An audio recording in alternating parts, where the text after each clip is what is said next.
So the country I did my project on is Chad.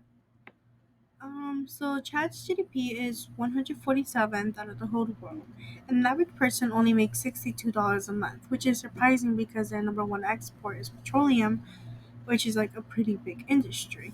So Chad's government remains pretty unstable. So their goal right now is like to keep the power preserved between the family ties. So when Idris Deby Itno died while fighting against the rebels in the front lines, the one who was interim president was his son Idris Deby.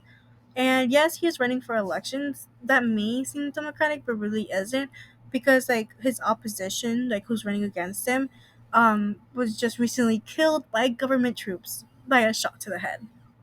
My focus on the data points is the militant groups in Chad. One of the big militant groups is Boko Haram, which has been terrorizing Lake Chad. It has over 30 million people dependent on it, and Chadians use it as food resource and local income. So when Boko Haram invaded the space, it left 2.1 million people in needing emergency food assistance. A lot of Chadians were left without food, which in 2022 led to a heightened malnutrition. Another data point is the amount of people being displaced. Boko Haram terrorizes villages around Lake Chad, which led to 2.5 million Chadians being misplaced. In addition to needing resources for displaced citizens, Chad also has 1.5 million refugees coming from surrounding countries who are fleeing from war. Another data point is the increased spread of malaria. Very few kids under 5 are vaccinated and are left vulnerable. In addition, their health clinics are unsanitary and unreliable. According to the Columbia University, Chadians would rather send their sick kids to the priest rather than a clinic. Chad has minimum resources for clinics because it's all focused on fighting against militant groups. In addition to this data is the suicide bombing in villages. Militant groups have suicide bombers who have attacked Njamina's market. This ended in 15 people dying and many injured. Then later on in June, a suicide bomber from Boko Haram ended up killing 25 Chadians. One more data point is the use of IEDs on Chadian forces. In 2020, during March, Boko Haram militant groups killed 98 Chadian forces in the Lake Chad region. And on November 25th, terrorists killed 4 Chadian soldiers and severely injured 16 others by employing a maritime IED, the first recorded ever against the Chadian forces. Boko Haram and ISIS are constantly attacking the Chad and deploying suicide bombers, diminishing Chad's resources. So, who is helping Chad right now? There are three main groups: USAID, European Civil, and UNICEF. USAID helps by improving the quality and accessibility of fertilizers and seeds in the market. This way, people in Chad can be able to grow food despite the harsh environments. Additionally, they empower people's voices to fight against the rebels through giving kids education and having radio stations communicating in their local languages.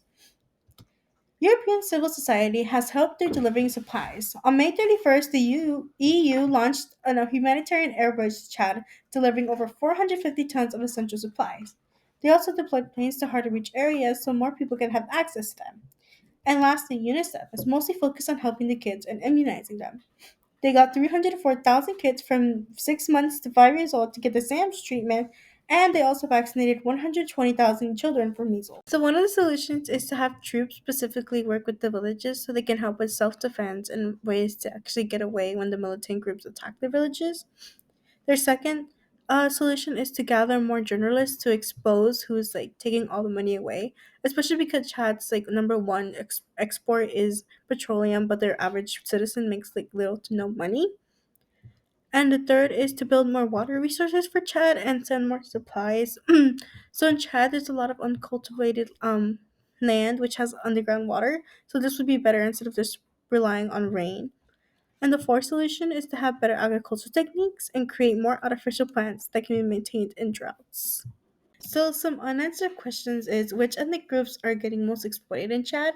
What is keeping the militant groups in power despite all the resources to fight against them? And if they're able to have a stable government, how will they approach their emergency problem with the climate change?